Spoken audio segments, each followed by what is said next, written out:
Nova Star, film star, who's now going to buy grounds for his friends, right? For my, For all of the big money you got. Okay, so I'm very happy to introduce today Rebekah Levine, who I personally just met right now, but I've heard so much about her. And not the least of which being that she is a part of the Experience One program at UM Western, and she gets her students out there in the field, and they do work that actually ends up with very concrete results that are useful to communities and doing land assessments, water data, all that kind of stuff, which I think is pretty fabulous.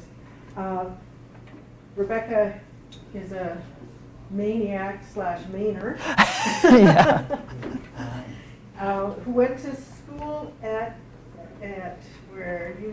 Williams College and did a PhD at University of New Mexico, where she studied the interactions between beavers and streams in southwest Montana. And so this is kind of an obvious place for her. She focuses on water and geomorphology around UMW in the spectacular geography thereof. And partners, she funded research partners with local, state, and federal agencies, and I think this is probably all in the flyer anyway, but give it up for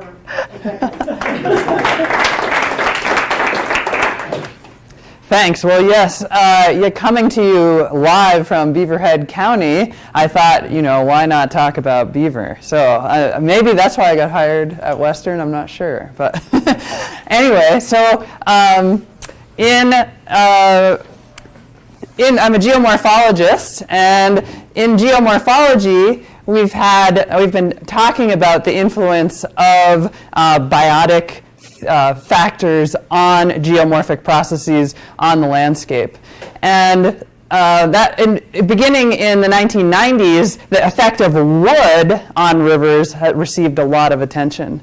And recently, especially in this part of the world, I've noticed I've been pretty popular. There seems to be a renewed interest in beaver activities and impacts on stream. In particular, as we think about climate change, as we think about snowpack issues, etc., we think about effects on water storage. And the other big issue is, as people have altered stream networks, then we think about floodplain connectivity. So these are big issues in the geomorphic community. And what's interesting, if you look at these two streams, this is actually the same stream, two different reaches.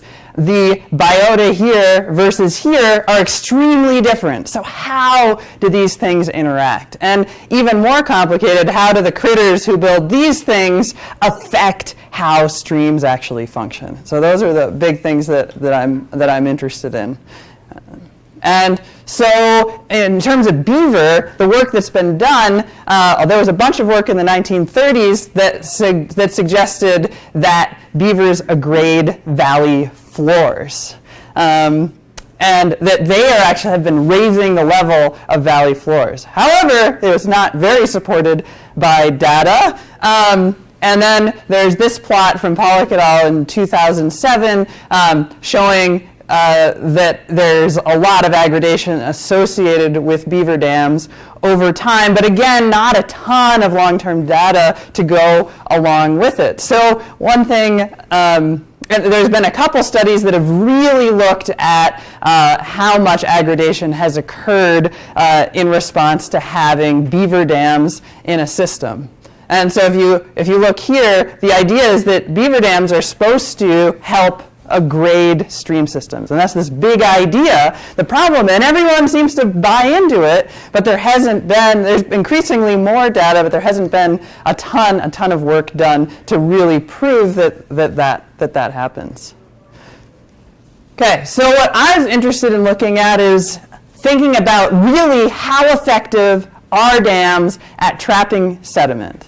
And then even how persistent are these effects? Do the effects of dams really stick around? Do they not stick around? And we always are focusing on the dams. They're like this sort of, talk about charismatic megafauna, right? Charismatic structures. The focus of beavers has been on their dams. But aside from damming, what are the indirect effects of beaver activity on stream processes? And so I've been working on answering these questions on multiple time scales and on relatively impacted stream systems in southwest Montana, which you guys will mostly be maybe familiar with.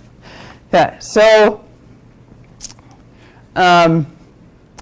here's where I'm predominantly working. My work is focused down here in the Centennial Valley, Red Rock Lakes National Wildlife Refuge, on two streams, Odell Creek and Red Rock Creek. And then I've also been doing some more limited work, but up on the East Fork of the Blacktail, just outside of Dillon. And then I had a lab mate at the University of New Mexico who was doing beaver work in northern Yellowstone and Grand Teton National Park that has helped support some of the work that I'm doing. But these are much smaller streams.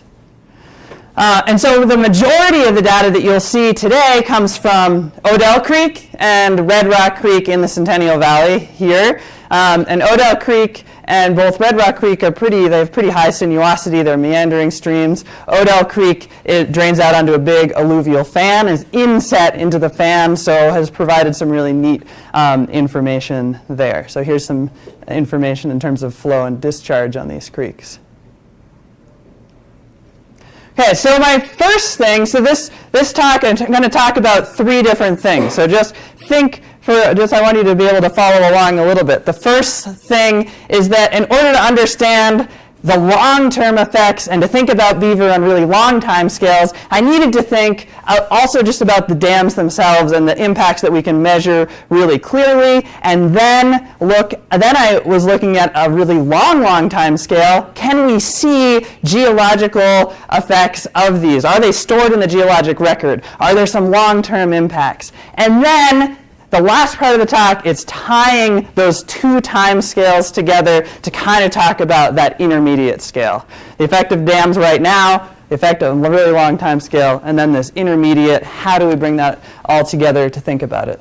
So in order to collect some more data, I said we're a little data poor in terms of really what dams do. And so I went out and measured all the metrics I could on intact dams on Odell Creek and looking at 9 reaches. Looks like this cuts off the edge.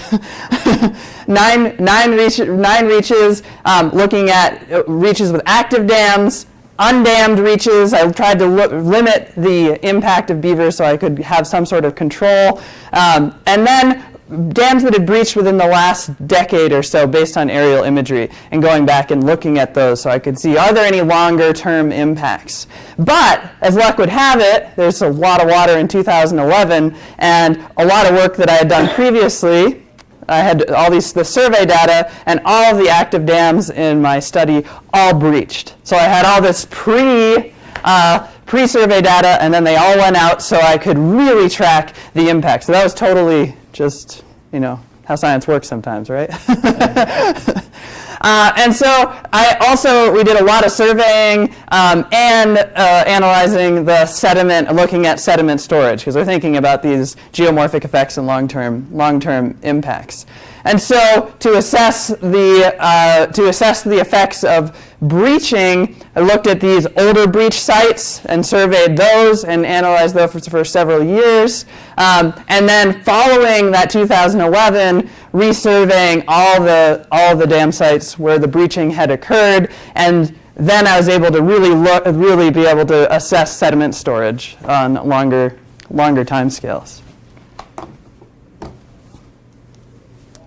Okay, so here are some of the results of looking at the dams and looking at dam measurements. So here's here's elevation here. This is distance downstream. This red line shows stream bed, and the blue line is the water surface elevation. And the black arrows, you can see, these are the two dams on the reach. Notice the deep scour pool downstream of the dam, and what happens is these dams are affecting the water surface slope, right? And so if you change the water surface slope, you're reducing the stream power and the shear stress on the bed and the ability to transport sediment.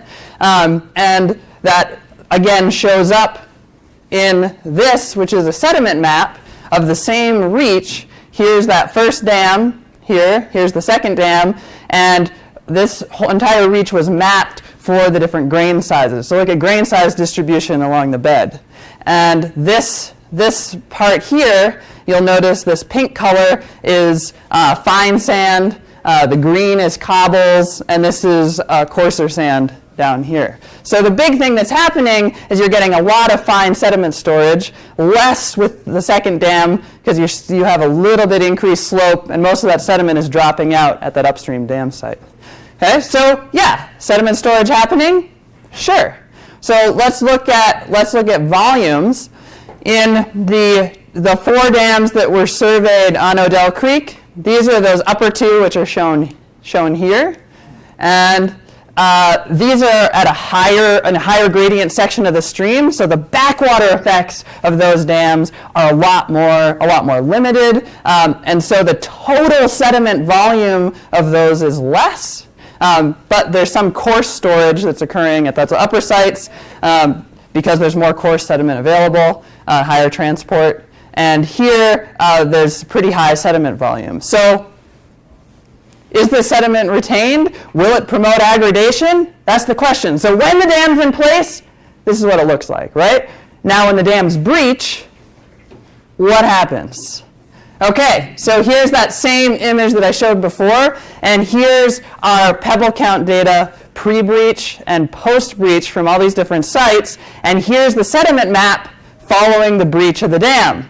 What do you guys think? Yeah, so all that fine stuff, of course, you change the slope again, you increase the shear stress on the bed, and you move all that material out right away, right? You have a question? Sorry, yeah. No, go for it. Dam, an active dam? That was an active dam. And the beaver just never repaired it, he just moved on? They moved, so it was an active dam, and after 2011 they all blew out, they moved on. Okay. Yep, so they left. And actually since then, in the last 2 years, it's been rebuilt. But it was like 5-year interval before they came back again. Yeah. And actually there's been a channel avulsion since then, so I bet they moved again. So anyway, yeah, it's all complicated. So how long is sediment retained in the stream? Well, as long as the dams are there, right? Okay, so the other thing that the geomorphologists are talking about is what are the effects of that we want to really see aggradation of the bed, right? So if we increase aggradation, we increase the bed elevation, that means we can keep all our green vegetables happy. We can keep the riparian vegetation there. We are providing that elevated groundwater, and if we can we can reduce incision. So what this is showing is this is pre and post bed elevation surveying, and it's the mean elevation of the bed, of the channel bed between the 2 surveys. So this shows this is no change at this black line. And this above the line is aggradation or fill. Below the line is scour, and these are for each of the cross sections going downstream. Here are the dam locations. Okay, so upstream of this dam, after the dam's breached, you can see that scour. Right, downstream, there's a little bit of increase, and again, right downstream of the dam, there's scour. Here's a non-dam site for comparison. Dam A, we have some sediment storage downstream, and we'll talk about this. But overall, is that once those dams breach, this is really almost within the measurement error of aggradation. So is there aggradation going on? Well, not a lot. once the dams go away, right? So are these a good solution? What else is going on here? Okay, so is there persistence? All right, so what was interesting is that when you have a dam in place, not only do you have sediment being stored upstream of the dam, but you're also creating this big, wide floodplain. You're creating this tiny little beaver flood that's occurring in this one reach of a stream. But look at this is a huge area that ends up getting flooded all across here. So you're getting flow deceleration, and the willows are enhancing that. As a result, what's happening is you're getting sediment that's getting out on the floodplain when the dam is in place. So you have here's a survey across the channel, and between the 2 years, this is pre-breach. You can see it filled with sediment here. The black line is post-breach. And it was 2 years in between this. So while the dam was sitting there, what happened is these willows over time got buried in fine sediment. So where's the sediment being stored? Outside of the channel. So measurable change in floodplain elevation. So then if you get it out in the floodplain, that sedimentation could persist for quite a long time depending on when you get the next flood event or channel migration, etc. Okay, so I also talked about the dam remnants. We talked about there was that little uptick downstream of a couple of the dam sites. So what's happening there? Well, when you look at dams, they don't all breach the same way. So in some cases, you have total blowout, so that you have water coming in and the entire dam just goes. And in some cases, you have just a partial breach, where just a little section of the dam goes out. That's still enough of a change in elevation for you to move all that sediment out of the upper section, but you're creating an eddy downstream here and basically getting an induced meander and sediment storage happening right down here. Here is this dam here, cross-section across this part downstream, and you can see that you end up with this little shelf of sediment storage and even incision on that other side as the water flow is concentrated around the outside there. So here's another example of the dam remnant. The other thing is that these dam remnants are made out of willows. And willows, turns out, sprout from cut stems. And they're all nice and wet hanging out in there. And so you're creating a great place for the veg to even reinforce these little dam structures. And you can see this one's been here for quite a long time, and you can get a lot of sediment built up on the downstream end, and the stream channel itself is being forced over to this side. So you're getting induced meanders. So, and eventually, as the channel continues to move this way, that dam remnant may be incorporated into the floodplain itself. And so what does that mean? Well, as a geologist, right, even a current events geologist like myself who just studies dirt, you may get some long-term storage of beaver sticks within the floodplain sediments. Okay? So what about persistence on longer time scales? What are some of the effects that are measurable? So in the Centennial Valley on both Red Rock Creek and Odell Creek, we're finding preserved beaver-chewed willow cuttings in alluvial sediments exposed in the cut banks. But the question is what the heck do these represent? We're finding them all over the place. And what is actually getting preserved in the long-term record? That's an interesting question to think about if we think about the beaver-related deposits. So here's a map of, this is the Odell Creek fan. This is LiDAR data that's showing to allow us to pick out the different terrace elevations associated with Odell Creek. It's cut down into the terraces here. All these pink stars represent all the sites where we found those beaver cuttings. They're all over the place. And we went out and radiocarbon dated a lot of these deposits. Here's a close-up view of those beaver-chewed sticks. How could I tell that they were beaver-chewed sticks? Anyone in the crowd seen all these beaver-chewed sticks? What do they look like? Look like beaver toots too. Right, they have that like very distinct angle all the time. And these old, basically, subfossils of beaver sticks that are in here all show that exact same angle. So I could show that they are actually beaver chewed sticks. And then I analyzed the stratigraphy, and we worked on looking at these big sections with beaver sticks at the base. Also tried coring a bunch of paleo channels. That was not particularly successful. But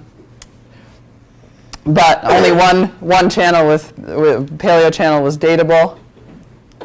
Okay? But the most of the deposits that we looked at, they were distributed all over the stream system at all terrace elevations, and the thickness, you can't see that at all, the thickness of the cuttings, the beaver chewed sticks would make up about 18% of the section, and mostly they'd be sitting on top of cobble. And then the stick cuttings themselves would be in sand, and then fine-grained stuff all sitting on top.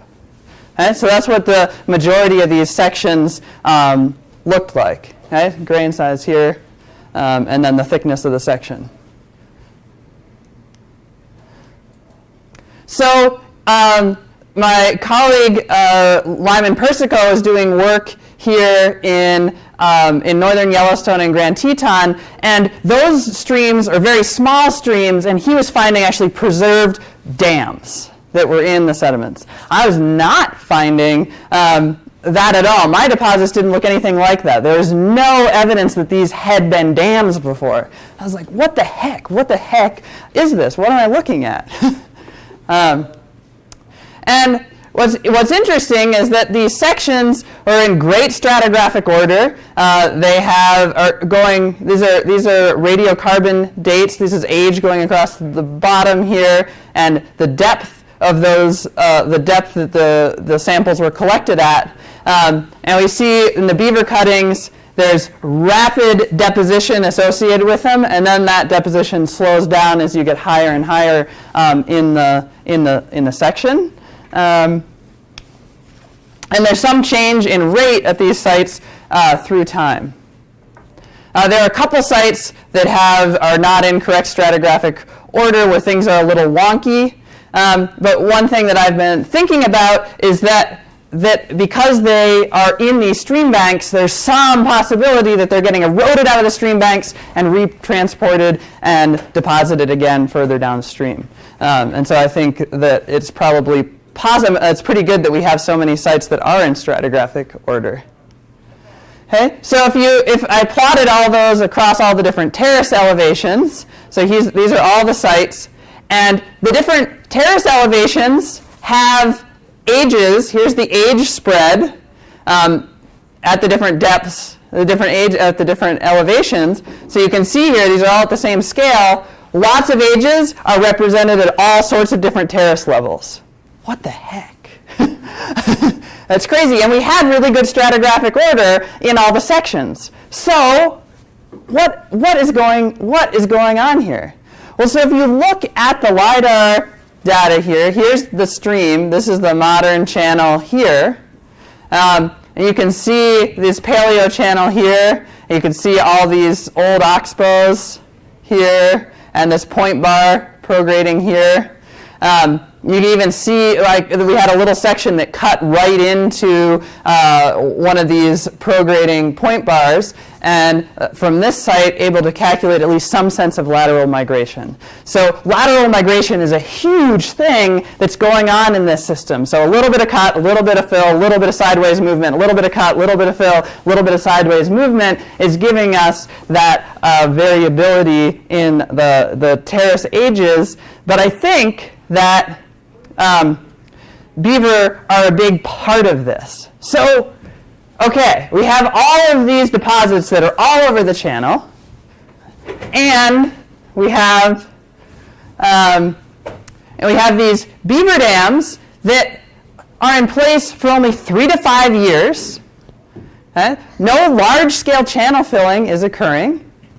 So, what do you think? Are beaver really the ecosystem engineers?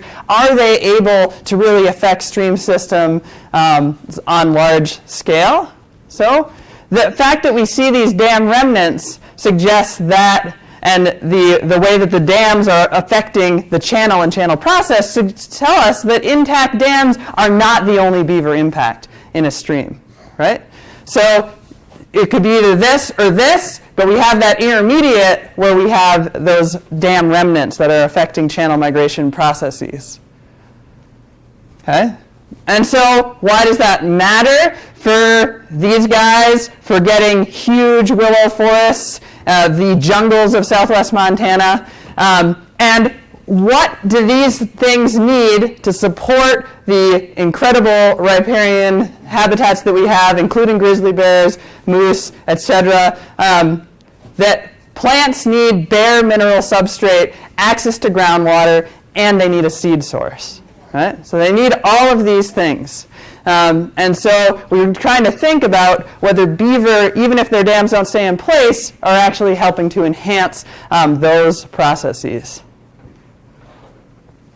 So groundwater elevation and sedimentation, we talked about happening.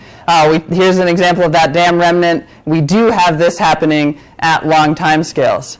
The other thing that can happen is that I have several sites where dams have caused big avulsions and accelerated channel migration and the abandonment of meanders. So this is this avulsion here. This channel went like this.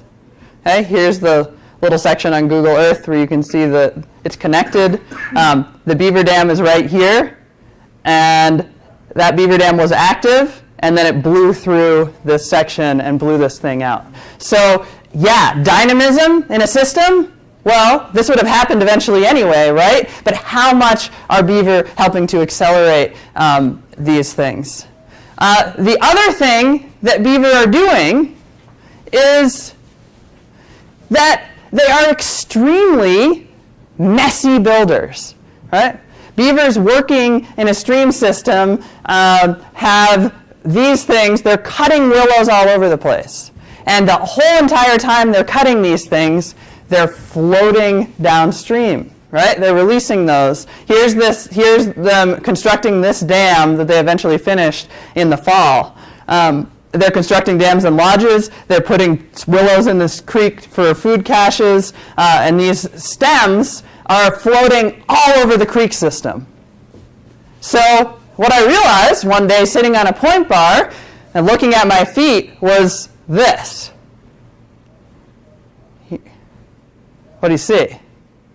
Huge accumulations of beaver cut stems all over the stream system. So then I said, well, how prevalent is that?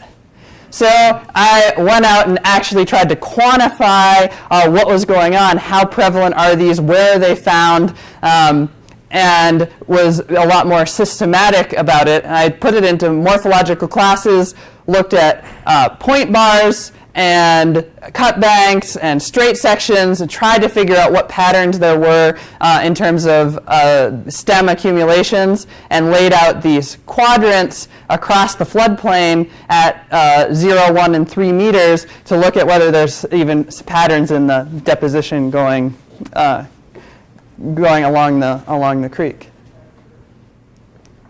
Hey, so what I found is that willow cuttings, this is the total amount of willow cuttings, and the units are getting cut off. This is all in centimeters. So there was 16,000 centimeters of accumulating cutting length just on Odell Creek on point bars alone. Okay? Willow cuttings were at 81% of the randomly selected point bar sites along Odell Creek. Okay? And they were at 51% of just all surveyed sites in total. And then I looked at, well, is there any control on these? And looking at the downstream distance from a beaver dam, that with increasing distance from the dam, you are also decreasing the amount of cuttings, right? Which makes sense. Okay. And if we look at the sediment that's accumulated with them, the majority of that sediment is medium sand, coarse sand, occasionally with pebble gravel as well. So if we need, medium sand, most commonly found within 1 meter of the channel. Okay? So what does that mean? That we're putting willow cuttings right on the sediment that they need in order to be successful in terms of regeneration. Okay.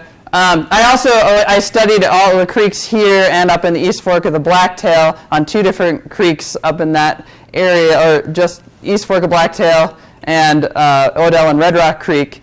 And there is some difference. The East Fork of Blacktail has much lower amounts of cuttings. You want to see, well, is this consistent across larger areas? I'm still working on, Western students have helped me extend this study. We're still working on collecting more data here. But the big difference between these creeks is in the sinuosity. So because these creeks are really sinuous, we have all these point bars, have a lot of sites where you can accumulate these beaver cuttings. So sinuosity as well as gradient matters in terms of trapping these beaver cuttings, right? Which are some long-term effects.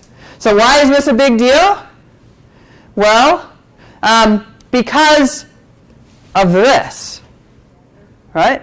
Willows sprout from cut stems. This is called a vegetative propagule. And you can see that we're getting all these new willows. What are they doing? They're sitting right on, where did we find most of them? Right on a point bar, right? So we're vegetating the point bars and adding increased roughness on the point bars, but also giving another pathway towards recruiting willows. Okay, so here's the other way that willows recruit. They have by seed, and they have a 10 to 20% survival on the seeds in any given year. Okay? So these are some advantages to propagule production. This, of course, seeds are the big one. Okay. So if you check out these willows at high flood here, how many of those are being transported downstream? Nada, because willows are extremely flexible. They're designed to deal with this, right? Right? But if you're going to have that as another pathway for getting regeneration of willows, right? Then you get a lot of them, as we just saw. So I think that maybe thinking about beavers as being part of a cycle and having beavers in a system as being more a part of the whole stream system, the fact that we find these cuttings preserved on really long time scales and short time scales, my hypothesis, especially based on the sediment packages as well, is that this is what's being preserved in the long-term geologic records. All they are is point bar deposits with beaver cuttings incorporated into the sedimentation, and having these beaver cuttings that are getting to be also growing is creating more roughness on the point bar, adding to channel migration. So beavers are creating a lot more habitat heterogeneity. These cuttings are going down the stream. They're adding to point bar deposition, and we have all these different parts of beaver being in the system, which are all having an effect. It's not just the dam, right? It's this long-term process of disturbance on river systems over time. So, or the other case is that a section may not be appropriate for beaver damming. But otherwise, beavers, if they're in the cycle, are in some state of repair or disrepair through time. Okay. So what are beaver doing? They have some role in enhancing willow reproduction. The big thing to get from this is that willows need dynamic habitat. Riparian habitats are predicated on disturbance, right? And having more variability and disruptions to the system, like a perturbation caused by beaver, may be really important for doing that. Okay. So, some big conclusions that stream scale always should be considered when you're thinking about beavers, and also just the morphology of streams is really important. What does the channel look like? What does the basin look like? And how effective are they at trapping sediment and aggregating streams? Well, active dams are really good at it, right? They really do a great job, but dam persistence on larger creeks like Odell is not very long term. So that in-channel sedimentation is actually a relatively limited process. And that sedimentation is limited by the frequency of dam breaching. And I saw really no ponds in the long-term Holocene record like we saw in smaller streams in Yellowstone. The longer-term storage, of course, is this overbank deposition. And the only other place where we're really getting a lot of storage is in these dam remnant sites, these partially breached dams. So the other thing, which I didn't talk about too much, is just that the long-term aggregation in this whole system over a 6,000-year record, a little over 6,000-year record that I have, was less than 2 meters over 6,000 years on these systems. So aside from damming, what are the big effects? Is adding fine woody debris, which may enhance some fluvial processes by increasing roughness, as well as enhancing reproductions of willows and promotion of a dynamic river system. So, and also, I am a mother of 2-year-old twins, so in order to do any work at all, we definitely need that. So. Thanks.